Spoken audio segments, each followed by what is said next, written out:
Hello. So today's live stream is about uh, homeschool horror stories. Speaking of homeschool horror stories, I did a whole hour of live stream today and there was no audio. And I couldn't figure out why, for the life of me, no one was commenting or anything. And I was asking questions and stuff, but there was no audio. I had a whole slideshow presentation, graphics. I'm emailing people to get them to join.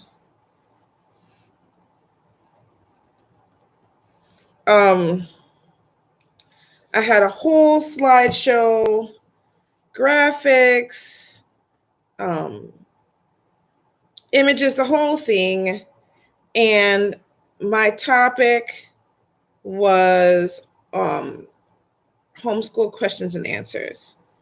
So what I'm going to do is turn that into a video, and that'll get probably released on Monday, because I am so emotionally over that video. So what's happening right now is that my new computer doesn't like live streaming for whatever reason. I've got to take some software off and put some other software back on.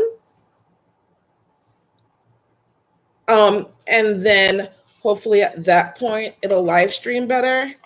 But I just couldn't get it just right. And either I wasn't getting my camera or I wasn't getting the sound. So I thought I would do a slideshow and show the computer screen, and that was great. And I did a whole hour and there was no sound. Lovely video, no sound. So we're going to do something different now, because I'm not doing that again. What we're going to do today is called Homeschool Horror Stories. These are real life things that have happened in the homeschool world. I'm not just going to give you a bunch of bad news and bash homeschoolers, being a homeschooler myself, but I'm going to talk about how those things could happen to well-meaning people and how to not have those things happen to you. So, when I started talking about starting a homeschool program, I spoke to some young homeschoolers that I know personally. And I asked them, I'm sorry, just trying to get all my plugs and stuff right, because I had to switch computers. And I asked them what they thought about me creating a homeschool program. And if I was going to create a homeschool program, what they thought that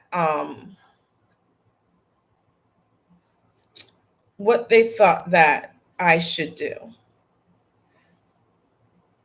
And one guy said to me, sorry, I'm texting my people. And what that guy said to me was, my homeschool experience was horrible. Please fix it. And that horrified me. And so I was like, tell me what was wrong. Tell me, help me figure out how to fix it. And so they went on to say that they were in a homeschool group that was run by a lady at a church, and it was just pretty much a history class. And actually, my homeschool program centers very much around history. But he said, and that history class was literally 100% politics, and not just politics, but Alex Jones. Do you all know who Alex Jones is? Alex Jones was a commentator um, who literally would scream and rant about how awful the liberals were and kind of give a whole end of the world type scenarios. Far right radio host and conspiracy theorist. InfoWars, the Alex Jones show. And he would just, if you've seen his videos, there's a lot of screaming and ranting and stuff going on. And that's like super a lot. And basically, this person told me that their entire homeschool history class was basically to scare them against becoming liberal. And so they finished homeschooling, they attempted to go to college, and they couldn't hang because that was what they were getting for history, and they weren't getting a whole lot more for other subjects. Maybe like life packs, paces, which I made a whole video about entitled What You Should Know Before Buying Life Packs and Paces. And when I talk about some of these popular conservative homeschool curriculums, I lose followers, but I'm absolutely going to live because I have young friends who were homeschooled and have graduated, and they have told me that I need to do things differently. Hi, Delana. Delana says, how structured does one's homeschool program need to be for grades below high school? That's a really good question. And I'm trying to think of not just how to answer it, but how to answer it when I'm talking about the homeschool horror stories, which is what this video is about. I personally believe that up to third grade, you really should be kind of loose and let the children just live their best lives. That said, my computer blinked. That said, reading, writing, arithmetic. Make sure they're good readers, make sure they're good mathers. Besides that, and I was just saying to a family yesterday, science and social studies, you're going to get just in everyday living, unless your parents send you to a church basement where your history class is ranting on Alex Jones.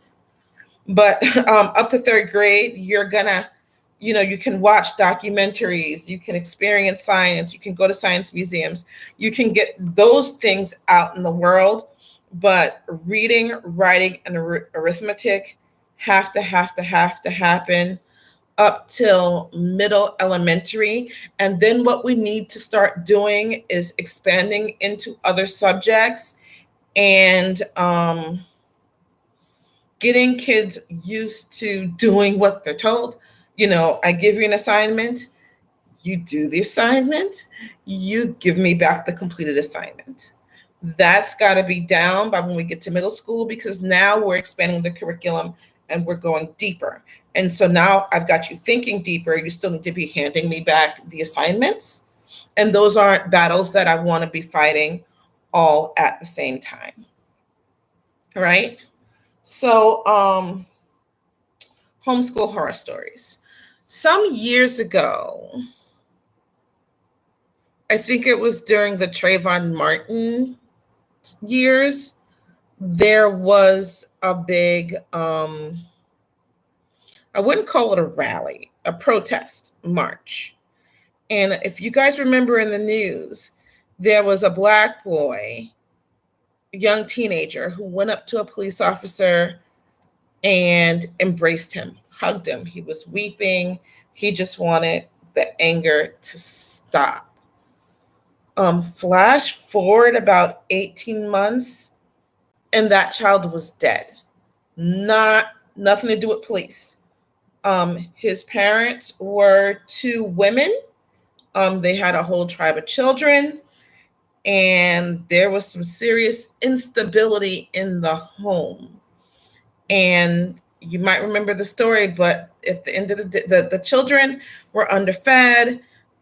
This one kid had snuck out and gone to a neighbor's at some point, and the parents were starting to be scrutinized. They put all the children in a van and they killed everybody, themselves, the kids, everyone. That is a homeschool horror story.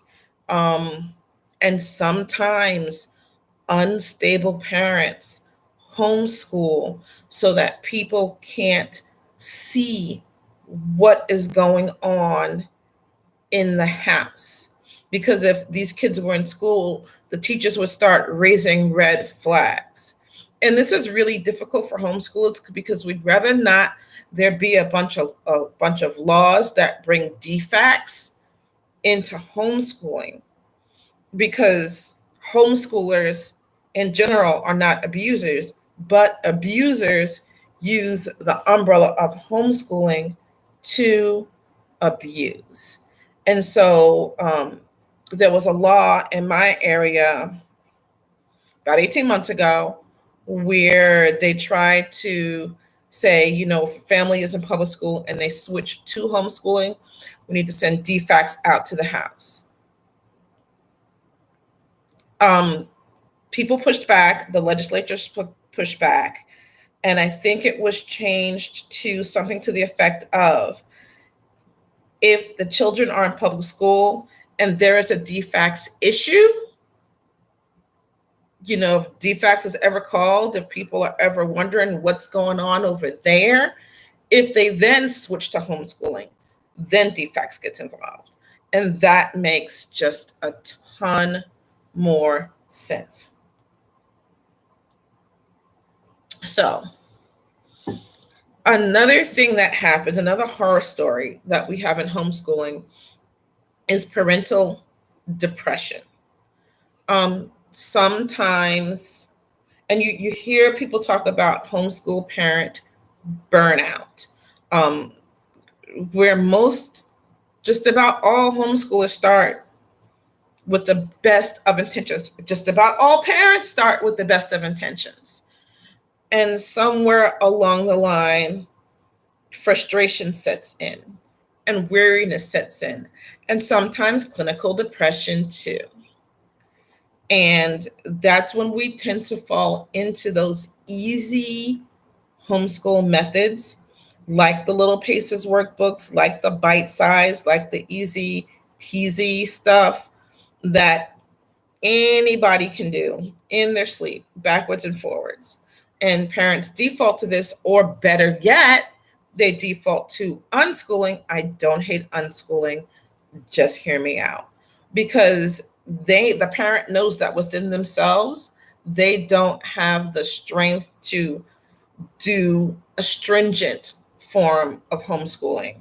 And some of these forms of homeschooling work for some kids, but the parent chooses these forms of homeschooling because, I can do this. This is something I can do. And they fall into a pattern where, the children's just filling out workbooks and probably using Google to do it and turn it into workbooks. So the parent has a paper trail that the child has done the work, that they can even go as far as to present to colleges. They're not doing a lot of things outside the house. Now the children are getting depressed. And it just turns into this horrible nightmare that ends with a GED at best. And so what can we do to make that better? What can we do? We need to recognize our depression. We need to do something to recognize our depression. My third or fourth year of homeschooling, I was clinically depressed, all the way gone, all the way. Why? 1, 2, 3, 4. My fourth sibling had died. I I laugh when I'm uncomfortable. I lost two right before I turned 20 when I was 19. I lost one when I was 29. And I lost this one when I was 36. And y'all, I was done. I was done with everything. I was done. For all intents and purposes, I spent the year in my bed. And it took me a year to come out of it. Fortunately, I had the children in a homeschool program that I had to put them in the car once a week and take them there. And then there were assignments that kept them engaged during the week. But as far as the subjects that we did at home, a lot of the times we did those subjects in my bed. That year, we did a passable amount of homeschooling. Fortunately, I came back to myself through journaling and some other things and re-engaged, and we didn't really lose any ground. But I've seen this kind of depression go on for years. Another formerly homeschooled friend of mine, the dad died suddenly. The mom was so depressed that she stayed in bed until she lost her leg. She got a sore that didn't heal. Like, it can get bad. Depression can get bad. Fortunately, those kids were just at graduating age and they did fine. But it's just so important to have a greater homeschool community. And this is how you prevent the children from just ceasing to learn. When something devastating happens and the homeschool family just can't do it within their own power anymore.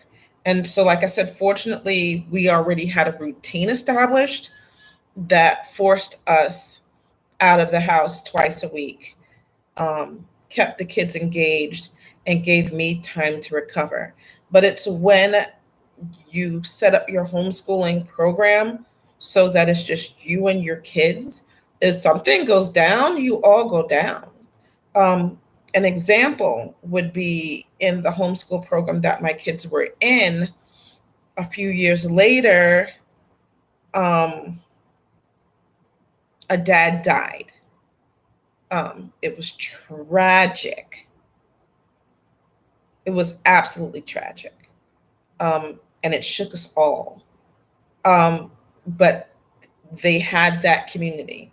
The homeschool program had an academic side and it had an arts side. And the family just decided that they could not do the academic side that year. So they stayed in the arts program. They did the whole arts program. And they said, you know what? It's November. We're just doing arts this year. And next year, we're going to start this grade over. And this child had, I'm about to cry. It's a lot. This child had the support of his friends around him. And they really held him up. He was actually a lead in a school play when his father died. And he went on and did the play.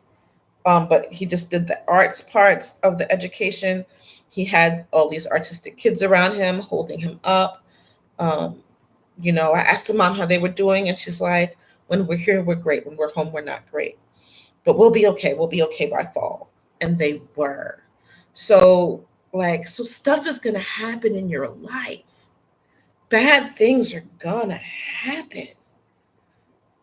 Which is why it's so important to get that community gathered around you before anything goes down. Delana asks, Do you recommend that homeschoolers be an additional programs such as clubs or athletics all day, every day, all the time? Yes. Um, theater is theater is my favorite thing to do with homeschoolers, because it hits them on so many levels. They learn literature if they're doing classic plays. Um, they learn the responsibility of learning their lines so they don't make other people look bad. They learn teamwork. They learn the tech side. They learn all that. Likewise, athletics, your team sports. If the child is an athlete, then now they can focus on those athletics and maybe even get up to or close to Olympic level. You know, I know homeschoolers who built the high school program around travel sports, travel basketball, things like that. Um, it's super healthy. But whatever you do outside of the in-home homeschooling academics, make sure that you build a consistent community, um, who can check on you when things aren't right, and who you need to check on people when they go quiet, because this is hard work. Hard work. Homeschooling is hard work. I'm not going to lie to anybody. And sometimes disillusionment or depression or just pure exhaustion sets in. And this is when you need someone to come and say, "Are you okay? Can I take your kids for the afternoon?" Um, yeah, the year before I started homeschooling, I felt very sick. And someone from my church saw and started picking up my kids from the school bus. And she did that for a month until I got better. Um, we need this in our lives. A lot of people who go to church um, build that organically, especially if other people in the church also homeschool, because they understand each other's needs. But it's just so important to have a community around you so that when things go dark, um, somebody knows. Um,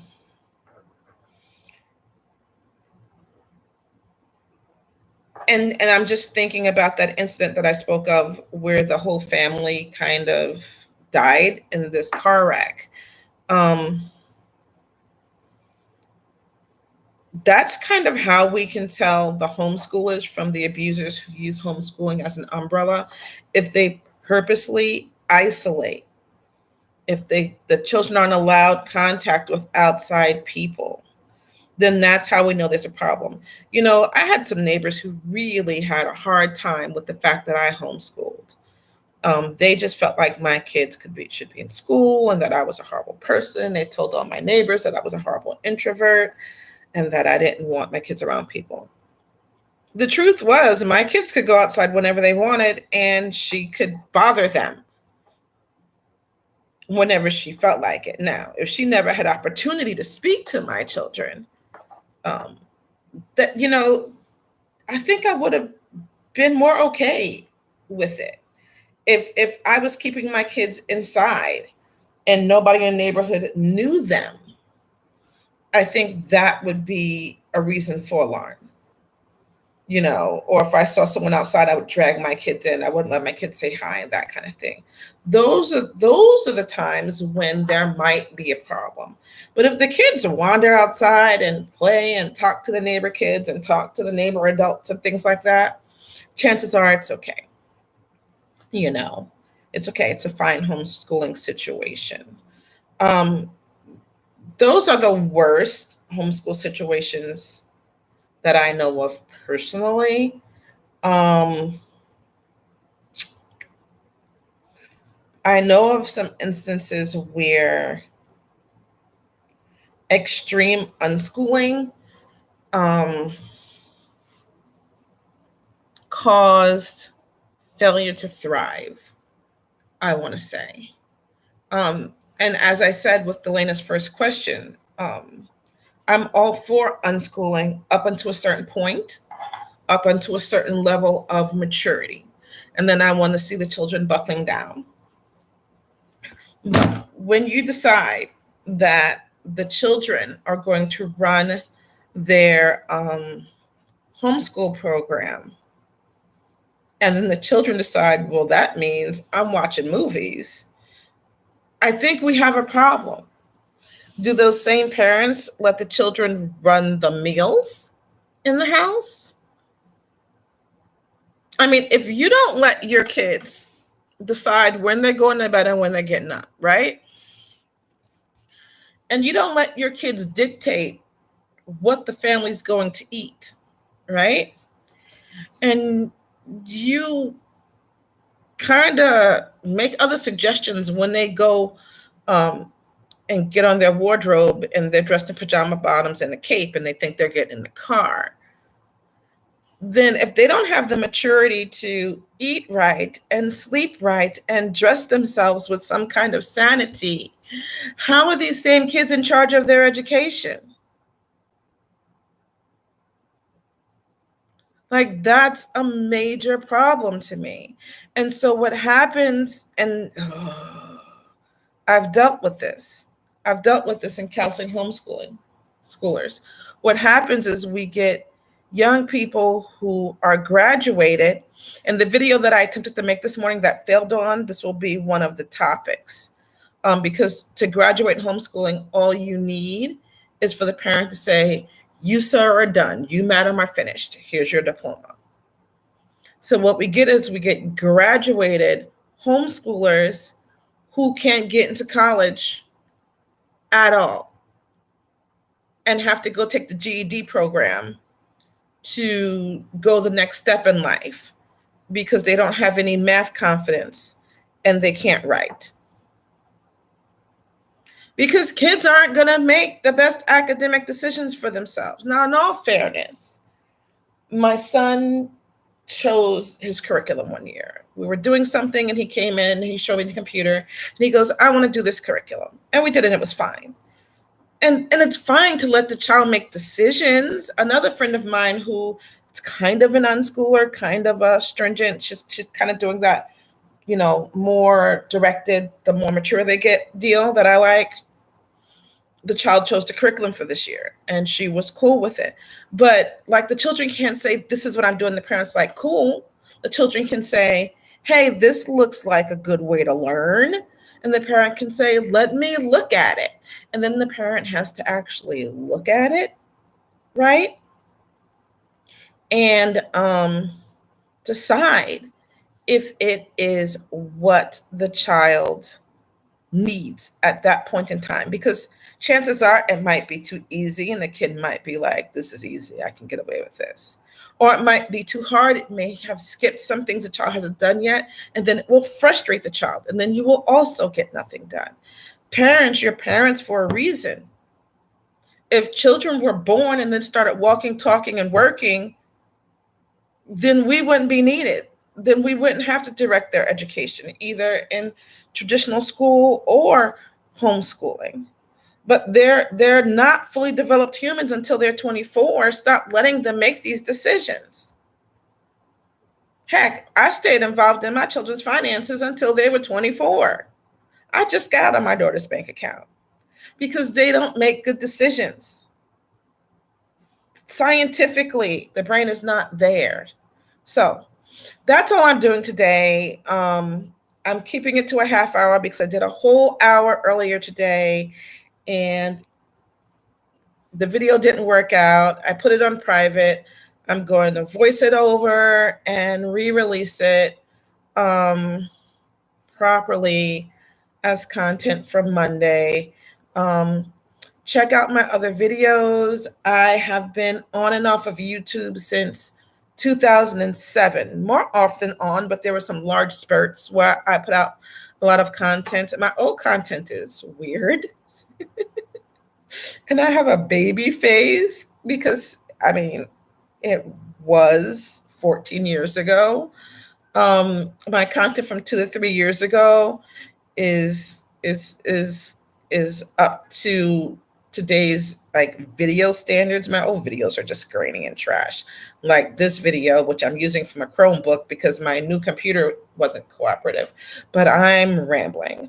So thank you for your time. Thank you for hanging out with me. Check out my other channels. Subscribe so you remember to look at my other videos and you can see new videos that are coming out.